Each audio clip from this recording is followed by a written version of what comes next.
जय जिनेंद्र। स्वागत है आप सभी का हमारे विशेष कार्यक्रम समस्या एक समाधान अनेक। जी हाँ, समस्या एक समाधान अनेक। मैं डॉक्टर प्रिया जैन, मैं doctor Pradeep Jain, vastu expert, astrologer and reiki grand master. Bhaktamrit Stotra के माध्यम से आप सभी की समस्याओं का निरंतर समाधान कर रहे हैं। आज हम बात कर रहे हैं एक महत्वपूर्ण टॉपिक इस कोरोना काल में। सबसे ज्यादा समस्या क्या आई है कोरोना में? कुछ लोग सोच रहे होंगे कि आज तो धन की बात करेंगे कि नौकरी चली गई, पैसा नहीं आया। जी नहीं, आप अगर ऐसा सोच रहे हैं तो आप गलत हैं। तो आगे बढ़ें, क्या समस्या बताएं, क्या सोच रहे हैं आप? समस्या सबसे ज्यादा आज आई है तो अशांति की, गृह क्लेश की, मूड स्विंग होना, डिप्रेशन, एंजाइटी, अकेलापन, उदासी, अनिद्रा, और इनमें से आदि समस्याएं तो हर समय हमारे साथ किसी न किसी के साथ हमेशा लगी रहती हैं। आज पूरा विश्व इन समस्याओं से ग्रसित है, चाहे वो घृणा हो, चाहे नफरत हो, चाहे उदासी हो, चाहे मूड स्विंग होना हो। छोटे बड़े इसमें आयु का कोई भेद नहीं है। बच्चा हो, बूढ़ा हो, जवान हो, स्त्री हो, पुरुष हो, कोई फर्क पड़ने वाला नहीं है। सभी लोगों को ये प्रॉब्लम्स आम होती रहती हैं। लेकिन कोरोना काल में, इस कोरोना की भयावहता ने इन समस्याओं को और तेजी से वृद्धि कर दी है और तेजी से बढ़ा दिया है।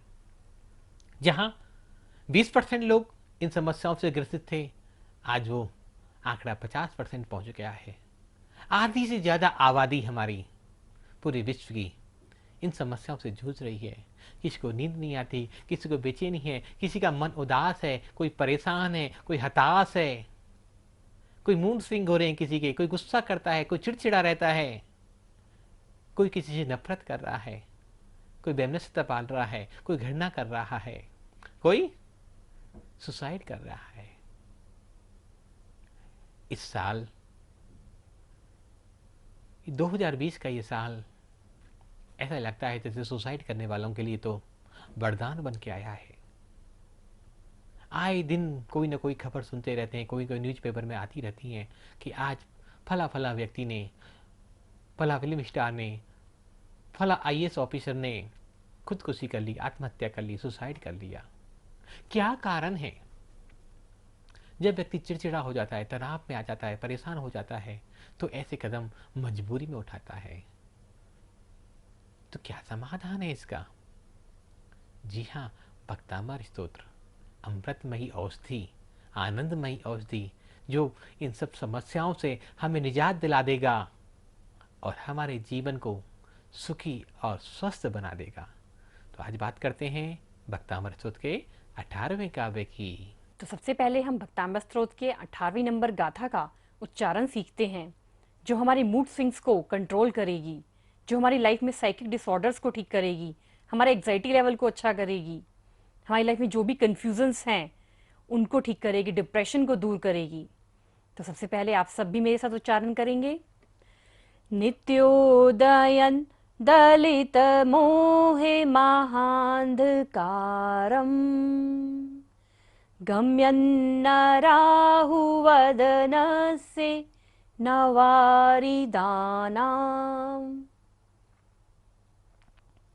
विभ्राजते तव मुखाब्ज मनल्पकान्ति विद्योतयज विद्योतयज जगत पूर्व शशांक बिंबम।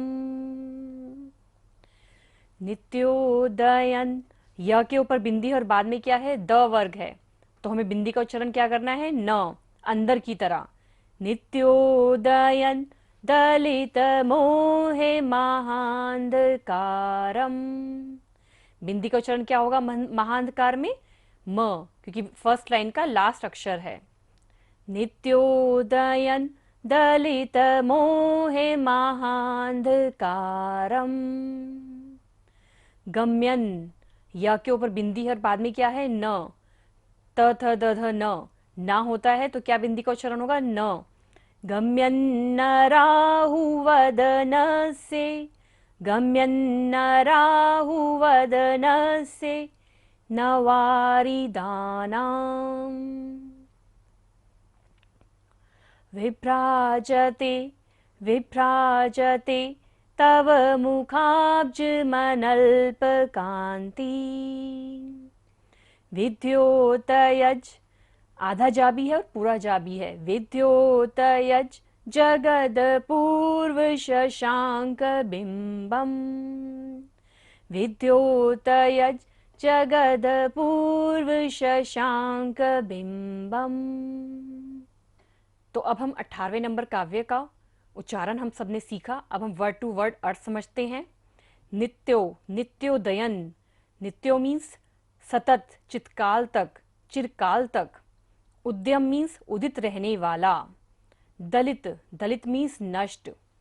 मोह महा अंधकारम, मोह रूपी गहन अंधकार को। गम्यम मीन्स ग्रसन के योग्य। न मीन्स नहीं। राहु वदनस्य, राहु के मुख के। वारिदानाम, वारिदानाम मीन्स मेघों के द्वारा। विभ्राजते, शोभित होता है। तव मीन्स आपका। मुखाब्जम, मुखाब्जम मीन्स मुख, कमल रूपी मुख आपका। मनल्पकांतिम मीन्स कम सुंदरता वाला। मनल्पकांति मीन्स कम सुंदरता वाला। विद्योतयज, प्रकाशित करने वाला। विद्योतयज, प्रकाशित करने वाला। जगत मीन्स संसार को। अपूर्व, पूर्व मीन्स जैसा पूर्व में कहीं नहीं हुआ। शशांक बिंबम, चंद्रमंडल को। तो इस काव्य में आचार्य मानतुंग स्वामी जैसे 17वें नंबर काव्य में सूर्य से तुलना कर रहे थे, आज भगवान ऋषभदेव प्रभु की इसमें चंद्रमा से तुलना कर रहे हैं।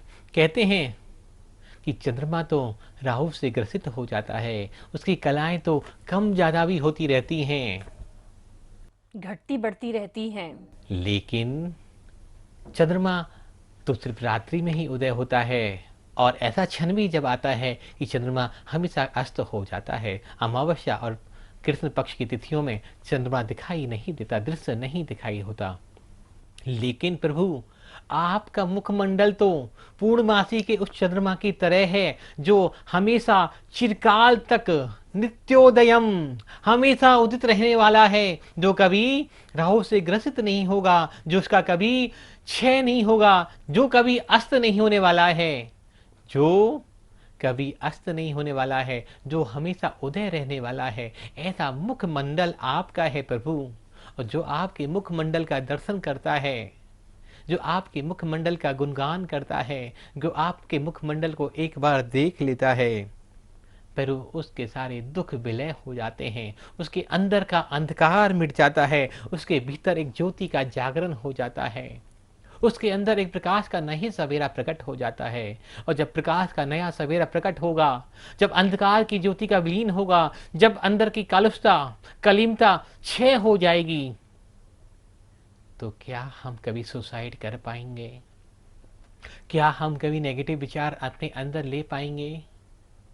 क्योंकि मन का जो कारक है वो चंद्रमा माना गया है, और चंद्रमा जब केतु के कारण पीड़ित हो जाता है, चंद्रमा जब अस्त हो जाता है, किसी का जन्म जब अमावस्या जैसी तिथियों पर हो जाता है, तो अक्सर वे लोग डिप्रेशन का शिकार हो जाते हैं, मूड स्विंग का शिकार हो जाते हैं, एंजाइटी का शिकार हो जाते हैं।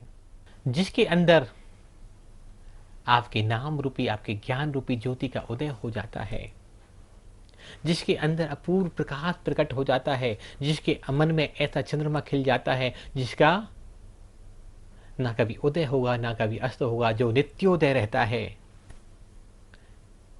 चंद्रमा मन का कारक है, और चंद्रमा केतु ग्रह से जब पीड़ित हो जाता है, जब तो हम इमोशनल इनबैलेंस हो जाते हैं। चंद्रमा जब पूर्ण अस्त हो जाता है तो अमावस्या तिथि हो जाती है, और जब ऐसी तिथियों पर हमारा जन्म हो जाता है तो ज्योतिष के हिसाब से ये एक दोष माना गया है। अमावस्या तिथि जन्म का बहुत बड़ा दोष माना जाता है। तो ऐसे लोग इमोशनल इनबैलेंस होते हैं, उनके मूड स्विंग जल्दी होते हैं, वो नेगेटिव थॉट्स उनके मन में जल्दी आ जाते हैं, वो नकारात्मक विचारों से जल्दी भर जाते हैं, वो जल्दी रोने लग जाते हैं, डिप्रेशन का शिकार हो जाते हैं, और कभी कभी एक ऐसा पल आ जाता है वो सुसाइड तक कर लेते हैं। तो हमें क्या करना चाहिए? जब हम इस काव्य का पाठ करते हैं, इस काव्य के माध्यम से ऋषभ देव प्रभु की स्तुति करते हैं, तो हमें 2-3 बातों का विशेष ध्यान यहाँ रखना चाहिए। सबसे पहले तो हमारा मुद्रा है, नमस्कार की मुद्रा होनी चाहिए। आत्मा और परमात्मा दोनों का मिलन, हृदय चक्र के पास दोनों हाथ हों, चंद्र स्वर चल रहा हो। स्वर के बारे में कभी अलग क्लास में बात करेंगे, लेकिन हमारे 2 स्वर होते हैं। लाइट वाला स्वर होता है जो सूर्य स्वर कहलाता है, जो लेफ्ट वाला स्वर होता है वो चंद्र स्वर कहलाता है।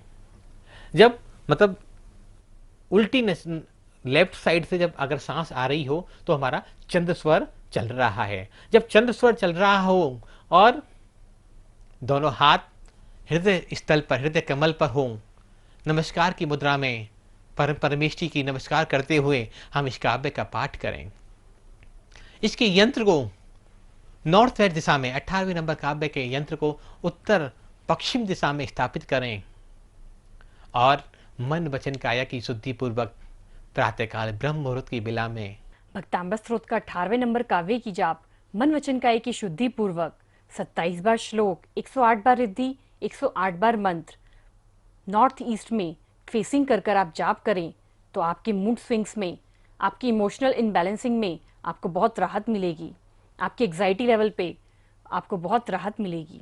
लेकिन इसका यंत्र आपको घर के नॉर्थ वेस्ट में ही स्थापित करना है, और घर का अगर नॉर्थ वेस्ट खराब होता है तो भी उन लोगों में एंजाइटी की, मूड स्विंग होने की और डिप्रेशन जैसी समस्याएं बहुत तेज़ी से बढ़ जाती हैं। तो हमें अपने घर के नॉर्थ वेस्ट कॉर्नर को, उत्तर पश्चिम कॉर्नर को अच्छे से शुद्ध, साफ सुथरा, हवादार, खुला रखना चाहिए। जितनी ऑक्सीजन वहाँ से आएगी उतना हमारा मन शुद्ध रहेगा, पवित्र रहेगा, एनर्जेटिक रहेगा, चार्ज रहेगा। और स्वर हमने आपको बताया कि लेफ्ट स्वर में, चंद्र स्वर में इसको पाठ करना है, नमस्कार की मुद्रा में करना है। और क्या कर सकते हैं? कुंडली में अगर चंद्रमा पीड़ित हो, अशुभ ग्रहों के साथ संबंध बना रहा हो, राहु केतु के साथ युति हो, शनि के साथ युति स्थापित कर रहा हो, 12वें घर में बैठा हो, तो हमें उचित ज्योतिषीय परामर्श लेकर हमें इसका निदान करा लेना चाहिए।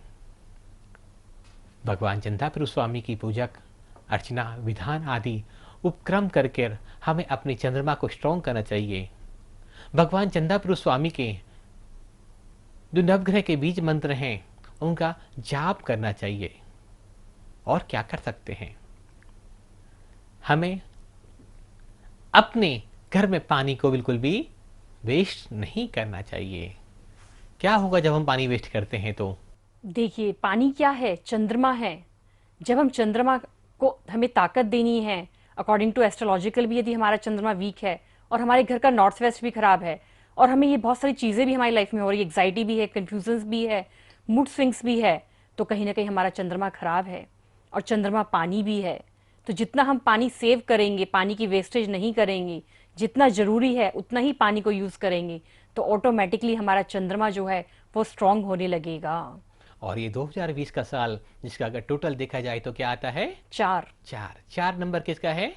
राहु का। राहु किसको ग्रहण लगाता है? चंद्रमा को। पीड़ित किसको करता है? चंद्रमा को। तो इस समय सबसे ज़्यादा डिप्रेशन की समस्या, सबसे ज़्यादा मूड स्विंग होने की समस्या, सबसे ज़्यादा एंजाइटी, सबसे ज़्यादा इमोशनल इनबैलेंसिंग और सबसे ज़्यादा सुसाइड्स अगर देखने को मिल रहे हैं तो कब मिलेंगे? 2020 में, 2020। तो हम इसको ऐसा भी कह सकते हैं, अभी भी काफ़ी समय बाकी है 2020 को जाने में है, तो हम इसको 2020 ना कहकर 2020 बोलें। और लिखें जब इसको तो 20 के बीच में डैश लगाएं, फिर 20 लिखें। कहीं आपको लिखना है अपनी कॉपी में, अपनी नोटबुक्स में, आप कोई काम कर रहे हैं तो उसमें आप 2020 को साथ में ना लिखिए, 20 के बीच में थोड़ा सा गैप दें, माइनस का साइन लगाएं, फिर 20 लिखें। तो आपको जो भी ये दिक्कतें आ रही हैं इसमें भी आपको राहत मिलेगी। लेकिन अपने मन को शांत रखना है ध्यान के माध्यम से, योगा के माध्यम से और भक्तामृत सूत्र के इस 18वें काव्य के माध्यम से। जब आप ऐसा करते हैं, खुली हवादार जगह में रहते हैं, खुली हवा में सांस लेते हैं, तो क्या होगा? आपका मन स्ट्रांग होगा। पानी को वेस्ट नहीं करना है, 2020 को सही से लिखना है और भक्तामृत का ये 18वें नंबर काव्य का पाठ करना है। इससे जुड़ी हुई अन्य जानकारी के लिए आप हमारी वेबसाइट www.bhaktambarmantrahealing.com पर विजिट कीजिए और हमारे YouTube चैनल है भक्तांबर मंत्रा हीलिंग।